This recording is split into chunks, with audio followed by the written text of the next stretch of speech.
Shalom Bapak Ibu Saudara, apa kabarnya? Senang sekali bisa menyapa Bapak Ibu Saudara melalui program Sapaan Gembala.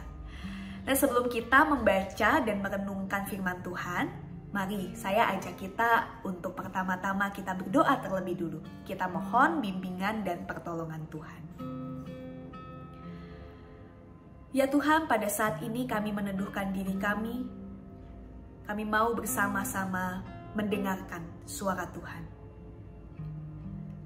Kami mau duduk diam di hadapan Tuhan, dan kami mau lebih lagi memahami isi hati-Mu. Berfirmanlah Tuhan, sebab setiap kami siap untuk mendengar. Terima kasih Tuhan, dalam Kristus Yesus kami berdoa dan mengucap syukur. Amin.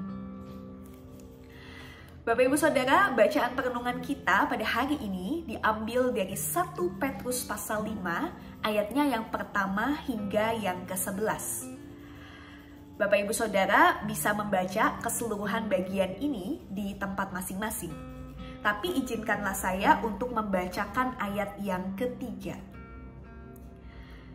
Janganlah kamu berbuat seolah-olah kamu mau memerintah atas mereka yang dipercayakan kepadamu, tetapi hendaklah kamu menjadi teladan bagi kawanan domba itu. Nah Bapak Ibu, perikop yang kita baca ini merupakan nasihat Rasul Petrus kepada para penatua atau pemimpin jemaat kala itu. Jadi sebagai seorang pemimpin jemaat, Petrus berharap supaya orang-orang ini tidak hanya bisa main perintah saja, ya, tidak hanya menggunakan jabatan mereka untuk melayani kepentingan pribadi, tetapi justru bagaimana para penatua dan pemimpin jemaat ini bisa menjadi teladan. Nah, ketika saya membaca perenungan ini, saya teringat Bapak Ibu Saudara pada satu teori kepemimpinan dari seorang tokoh yang bernama John Maxwell. Jadi John Maxwell ini pernah mengemukakan bahwa ada 5 level kepemimpinan yang bisa membantu kita untuk menjadi seorang pemimpin yang sesungguhnya. Meskipun mungkin kita bukan seorang penatua, tapi bisa jadi kan kita adalah seorang atasan di kantor. Bisa jadi kita adalah seorang kepala keluarga di rumah. Kita adalah seorang guru, kita adalah seorang dosen dan lain sebagainya. Sehingga baik juga buat kita untuk mempelajari hal ini, supaya kita bisa menjadi seorang pemimpin yang memberikan teladan. Nah, kita lihat ya Bapak Ibu. Yang pertama, level paling rendah dari kepemimpinan itu hanya berbicara soal posisi saja. Dimana artinya orang itu mengikuti kita hanya karena posisi kita. Sebagai contoh, kalau di kantor kita ini adalah seorang manajer yang mau tidak mau bawahan kita menjalankan perintah kita. Atau karena kita sebagai orang tua, kita yang membiayai anak-anak kita, maka mau tidak mau anak yang merasa ya hidup saya dibiayai oleh orang tua, ya saya harus ikuti apa kata orang tua. Tapi mereka melakukannya dengan setengah hati atau bahkan mungkin dengan paksaan. Nah Bapak Ibu, tentu tidak ada yang salah dengan posisi. Karena semakin kita punya posisi yang strategis, semakin besar juga peluang buat kita untuk memberi dampak, memberi pengaruh. Tapi kalau kita hanya mengedepankan posisi tanpa adanya teladan, tanpa adanya integritas dalam diri, maka bukan tidak mungkin kita akan menorehkan luka di dalam diri orang-orang di sekitar kita dengan arogansi yang kita punya. Itu yang pertama. Lalu yang kedua, ada level yang lebih tinggi lagi yang namanya permission. Permission itu apa? Orang mengikuti kita karena memang mereka menginginkannya. Ya, ini memang lebih baik daripada step yang pertama, karena sifatnya bukan paksaan atau keharusan. Tapi ternyata ini belum cukup. Ada level yang lebih tinggi lagi, yaitu produksi. Di mana orang mengikuti kita karena apa yang sudah kita kerjakan. Jadi di level ini orang mengikuti kita karena orang melihat ada bukti nyata, ada prestasi yang kita lakukan. Tapi belum tentu sih itu berdampak secara langsung kepada pribadi yang bersangkutan. Sehingga kita coba lihat satu langkah lebih maju lagi. Ada level keempat yang namanya people development, di mana orang mengikuti kita karena apa yang sudah kita lakukan untuk mereka. Ya.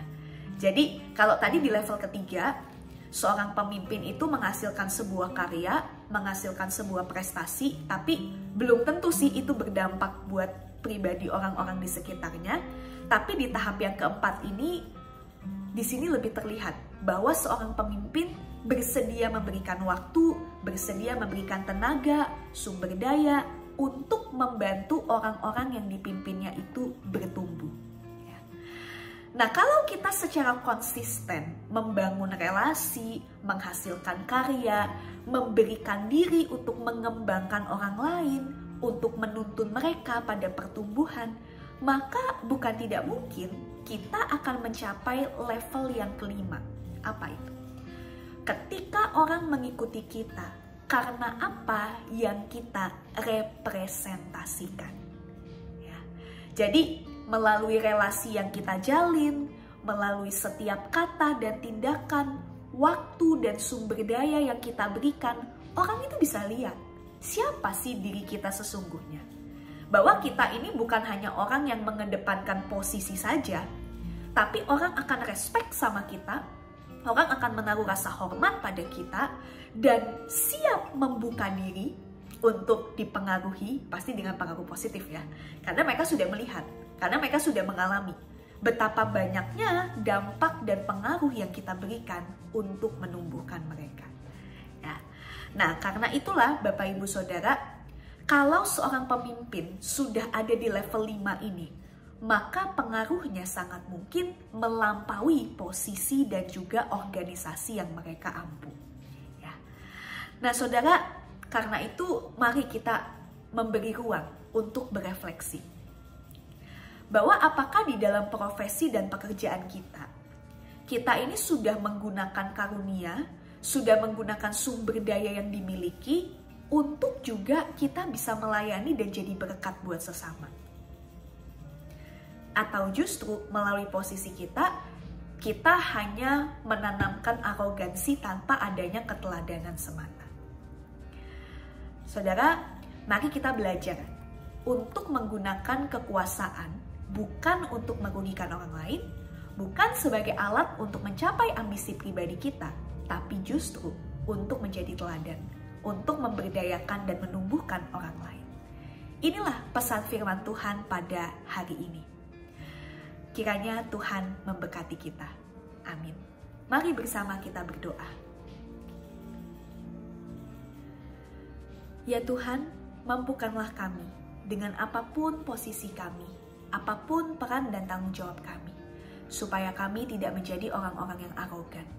Pokoknya ikuti kata saya, tapi tidak ada teladan yang kami berikan. Bantulah kami untuk juga dapat menjadi saksi Kristus dimanapun kami berada, sehingga orang dapat menemukan Kristus di dalam diri kami, dan orang pun juga akan terinspirasi melalui kehadiran kami. Terima kasih Tuhan, dalam nama Tuhan Yesus kami berdoa dan mengucap syukur. Amin.